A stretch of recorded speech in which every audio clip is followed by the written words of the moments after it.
നമുക്ക് ഗലാത്യ ലേഖനം 3-ാം അധ്യായത്തിലേക്ക് പോകാം. ഗലാത്യ ലേഖനം 3-ാം അധ്യായത്തിൽ നമ്മൾ കാണുന്നത് ക്രിസ്തു നമുക്ക് വേണ്ടി ഒരു ശാപമായി തീർന്നതാണ്. നമ്മൾ പലരും അത് ചിന്തിക്കുന്നില്ല. നാം ചിന്തിക്കുന്നത് യേശു നമ്മുടെ പാപത്തിനായിട്ട് മരിക്കുന്നു, ക്രിസ്തു പിശാചിനെ കാൽവറിയിൽ തോൽപ്പിക്കുന്നു. സത്യമാണ്. അവൻ ക്രൂശിൽ നമ്മുടെ പാപം വഹിച്ചു, പിശാചിനെ അവിടെ തോൽപ്പിച്ചു. അതുമാത്രമല്ല അവിടെ സംഭവിച്ചത്. ഗലാത്യർ 3:13 എന്താ വായിക്കുന്നത്? ക്രിസ്തു നമുക്ക് വേണ്ടി ഒരു ശാപമായി തീർന്നു. കാരണം പഴയ നിയമത്തിൽ ഇപ്രകാരം നാം വായിക്കുന്നുണ്ട്, മരത്തിൽ തൂങ്ങുന്നവനെല്ലാം ശപിക്കപ്പെട്ടവനെന്ന്. അതുകൊണ്ടാണ് യേശു മറ്റൊരു തരത്തിലും മരിക്കാതിരുന്നത്. മറ്റു തരത്തിൽ അവന് മരിക്കാമായിരുന്നു, എന്നാൽ അവനൊരു മരത്തിൽ തൂങ്ങി. എന്നാൽ പഴയ നിയമത്തിലെ വചനപ്രകാരം അങ്ങനെ മാത്രമേ യേശുവിനൊരു ശാപമായി തീരാൻ കഴിയത്തുള്ളായിരുന്നു. മരത്തിൽ തൂങ്ങപ്പെട്ടവനായിട്ട് യേശു മരിച്ചപ്പം അവൻ നമുക്ക് വേണ്ടി ഒരു ശാപമായി തീരുകയായിരുന്നു. അതുകൊണ്ട് യേശു യാഥാർത്ഥ്യത്തിൽ നമുക്ക് വേണ്ടി ഒരു ശാപമായി തീർന്നു. എന്തിനായിരുന്നു അത്?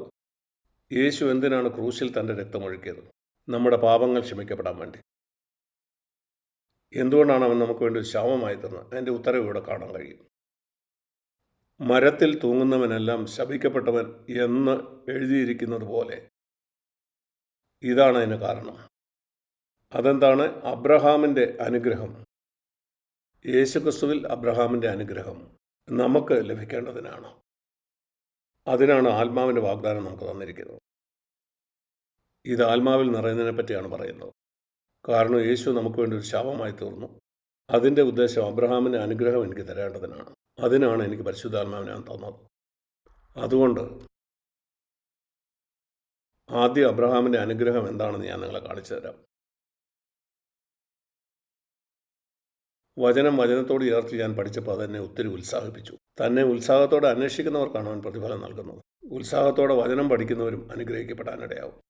ഉൽപ്പത്തി 12 അബ്രഹാമിൻ്റെ അനുഗ്രഹത്തെപ്പറ്റി പറയുന്നത് ഇങ്ങനെയാണ്. 2-ാം വാക്യം, ആ വാക്യത്തിൻ്റെ അവസാന ഭാഗത്ത് 2 വാക്യങ്ങൾ. ഞാൻ നിന്നെ അനുഗ്രഹിക്കും, നീ ഒരനുഗ്രഹമായിരിക്കും. ഞാൻ നിന്നെ അനുഗ്രഹിക്കും, നീ ഒരനുഗ്രഹമായിരിക്കും. എന്താണ് നാം ഗലാത്യത്തിൽ വായിച്ചത്? യേശു ക്രൂശിൽ തൂങ്ങി ഒരു ശാപമായി തീർന്നത് ഈ അനുഗ്രഹം എനിക്ക് നൽകാൻ വേണ്ടിയാണ്. ഞാൻ അബ്രഹാമിൽ നിന്ന് ജഡപ്രകാരം ജനിച്ച ഒരാളല്ല, എന്നാൽ പരിശുദ്ധാത്മാവിൽ കൂടെ എന്നെ ദൈവം അനുഗ്രഹിക്കുകയും ഒരു അനുഗ്രഹമാക്കി തീർക്കുകയും ചെയ്യും. ഇതാണ് ജീവനുള്ള നദികൾ ഒഴുകുമെന്ന് പറയുന്നതിൻ്റെ അർത്ഥം. അതുകൊണ്ട് എനിക്ക് നിങ്ങളെല്ലാവരോടും പറയാനുള്ളത്, നിങ്ങൾ നിങ്ങളെ തന്നെ എത്ര ചെറിയവരായിട്ട് കാണുന്നുണ്ടെങ്കിലും പിശാച് പലതരത്തിൽ നിങ്ങളോട് പറയുന്നുണ്ടായിരിക്കും നിനക്കൊരു വിലയുമില്ലെന്ന്, മോശക്കാരനാണ്. എന്നാൽ ഈ വാക്യം നിങ്ങൾ നിങ്ങൾക്കായിട്ട് എടുക്കുമോ? യേശു നിങ്ങൾക്ക് വേണ്ടി ഒരു ശാപമായത്. ഈ വാക്യം നിങ്ങൾക്കായിട്ട് എടുക്കുക. യേശു കർത്താവേ, നീ എനിക്ക് വേണ്ടി ഒരു ശാപമായി തീർന്നു. അതുകൊണ്ട് പരിശുദ്ധാത്മാവിലൂടെ ഈ അനുഗ്രഹം എൻ്റേതായി തീർന്നു. ഒന്നാമത്, നീ എന്നെ അനുഗ്രഹിക്കും, എന്നെ ഒരു അനുഗ്രഹമാക്കും. പരിശുദ്ധാത്മാവ് എൻ്റെ ഉള്ളിൽ വന്ന് എന്നെ അനുഗ്രഹിക്കും. അവിടുത്തെ ശബ്ദം കേൾക്കാൻ എന്നെ സഹായിക്കും. എൻ്റെ ജീവിതത്തിലുള്ള പാപത്തെ ജയിക്കാനായിട്ട് അവിടുന്ന് എന്നെ സഹായിക്കും. എൻ്റെ മോശം മനോഭാവം മാറ്റി എന്നെ പ്രകാശമുള്ളവനാക്കി തീർക്കും. എൻ്റെ മുഖം പ്രകാശിക്കും. അങ്ങനെ ഒരിക്കലും ഒരു സാഹചര്യത്തെപ്പറ്റി ഞാൻ പരാതിപ്പെടുന്നവനാകുകയില്ല. എപ്പോഴും നന്ദി പറയുന്നവനായിരിക്കും. അതുപോലെ മറ്റുള്ളവർക്ക് ഞാനൊരു അനുഗ്രഹമായിരിക്കും. ഈ ലോകത്തിലുള്ള അനേകരും മറ്റുള്ളവർക്കൊരു ശല്യമായിട്ടാണ് ജീവിക്കുന്നത്, മറ്റുള്ളവർക്കൊരു ശാപമായിട്ട്. എന്നാൽ ദൈവം എന്നെ ഒരു അനുഗ്രഹമാക്കും. ഞാൻ വിശ്വസിക്കുന്ന ക്രിസ്ത്യാനി എന്ന് പറയുന്ന ഓരോരുത്തരും, നമ്മുടെ കുഞ്ഞുങ്ങൾ പോലും വളർന്നു വരേണ്ടത് മറ്റുള്ളവർക്കൊരു അനുഗ്രഹമായിട്ടാണ്. നിങ്ങളുടെ വിശ്വാസം പോലെ നിങ്ങൾക്ക് ഭവിക്കും. വിശ്വാസത്തോടെ കർത്താവിൻ്റെ അടുത്ത് വന്ന്, ഇത് കർത്താവ്, ഇതിൻ്റെ വാഗ്ദാനമാണ്, ഇതെൻ്റെ ജീവിതത്തിൽ എനിക്ക് സത്യമാണ്, ഞാൻ വിശ്വസിക്കുന്നു, ഇത് പരമാർത്ഥതയോടെ നിങ്ങൾ അന്വേഷിക്കുന്നെങ്കിൽ ഇത് നിങ്ങളുടെ ജീവിതത്തിൽ സത്യമാവും. ഞാൻ പലപ്പോഴും പറയാറുള്ളത്, ദൈവവചനം നമുക്ക് തരുന്നത് ഒരു കാര്യത്തിന് വേണ്ടിയാണ്. ഇപ്പം നമ്മളായിരിക്കുന്ന നിലയിൽ നമ്മളെ ഉയർത്താൻ. ഒരു ഞായറാഴ്ച മീറ്റിങ്ങിന് വരുമ്പം നിങ്ങൾ പറയേണ്ട, കർത്താവേ, ഇന്ന് ഞാൻ വന്നതിനേക്കാൾ ഉയർന്ന ഒരു നിലയിൽ എനിക്ക് തിരിച്ചു പോകണം. വെളിപാട് പുസ്തകം 4-ാം അധ്യായത്തിൻ്റെ 1-ാം വാക്യത്തിൽ പറയുന്ന വാക്യം എനിക്ക് വളരെ ഇഷ്ടമാണ്. ഇവിടെ കയറി വരിക. ഞാൻ ദൈവവചനം കേൾക്കുമ്പോൾ ഞാൻ ഇത് കേൾക്കണം, ഇവിടെ കയറി വരിക. ഇന്ന് ഈ വചനം കേട്ട നിങ്ങൾക്ക് എല്ലാവർക്കും ദൈവം തരുന്ന ഒരു ക്ഷണമാണത്. ദൈവം പറയുന്നത്, ഞാൻ നിങ്ങളെ ഉയർത്താൻ ആഗ്രഹിക്കുന്നു.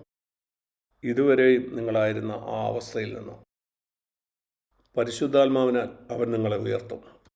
അവൻ നിങ്ങളെ അനാഥരായിട്ട് വിട്ടിട്ട് പോകുന്നവനല്ല.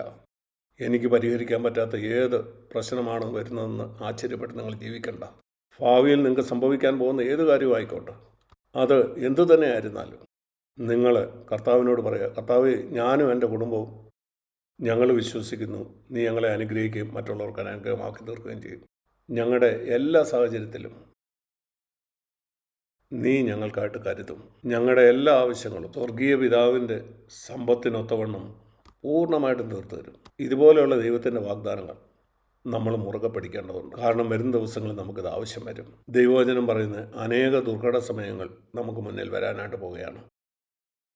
ഈ ലോകം അധികമധികം മോശമായിട്ട് വന്നുകൊണ്ടിരിക്കും. അതുകൊണ്ട് ഇതുപോലുള്ള വാഗ്ദാനങ്ങൾ നാം മുറുകെ പിടിക്കണം. എൻ്റെ ദൈവം എൻ്റെ എല്ലാ ആവശ്യങ്ങളും നടത്തിത്തരും. തൻ്റെ മഹത്വത്തിൻ്റെ ധനത്തിനൊത്തവണ്ണം അവൻ ചെയ്യും. ഈ വാഗ്ദാനങ്ങൾ നാം മുറുകെ പിടിക്കുക. എൻ്റെ ആത്മീയവും ഭൗതികവുമായ ജീവിതത്തിൽ എന്തൊക്കെ നേരിടണമെന്ന് എനിക്കറിയില്ല. നീ പറഞ്ഞു, അതെല്ലാം ഞാൻ നോക്കിക്കൊള്ളാവുന്നു. നീ എന്നെ ഒരിക്കലും കൈവിടുകയോ ഉപേക്ഷിക്കുകയില്ല. ഇന്നലെയും ഇന്നും എന്നേക്കും അവിടുന്ന് അനന്യനാണ്. സഹോദരന്മാരെ, ഇത് നിങ്ങൾ ഓർത്തിരിക്കുക. പരിശുദ്ധാത്മാവ് എപ്പോഴും നിങ്ങളെ ഈ കാര്യം ഓർപ്പിച്ചുകൊണ്ടേയിരിക്കട്ടെ. നിങ്ങൾ പരീക്ഷിക്കപ്പെടുന്ന സമയത്തും യേശു തന്നെയും അവൻ പിശാചിനെ ജയിച്ചത് പിശാചെ എന്ന് പോകുന്നു പറഞ്ഞല്ല. പിശാച് അവനെ പരീക്ഷിച്ചപ്പം അവൻ പറഞ്ഞ ദൈവത്തിൻ്റെ വചനമാണ്. ഇങ്ങനെ എഴുതിയിരിക്കുന്നു.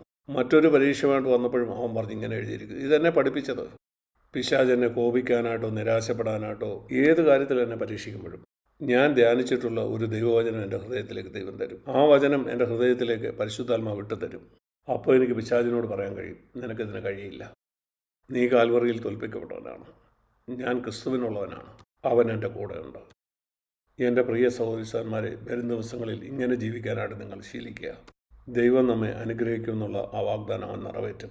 ഒരുപക്ഷെ ഇന്നലെ ആയിരിക്കാം നിങ്ങൾ മാനസാന്തരപ്പെട്ടത്. ദൈവം നിങ്ങളെ അനുഗ്രഹിക്കുക, ഒരു അനുഗ്രഹ വിഷയമാക്കുകയും ചെയ്യും. ആമേൻ.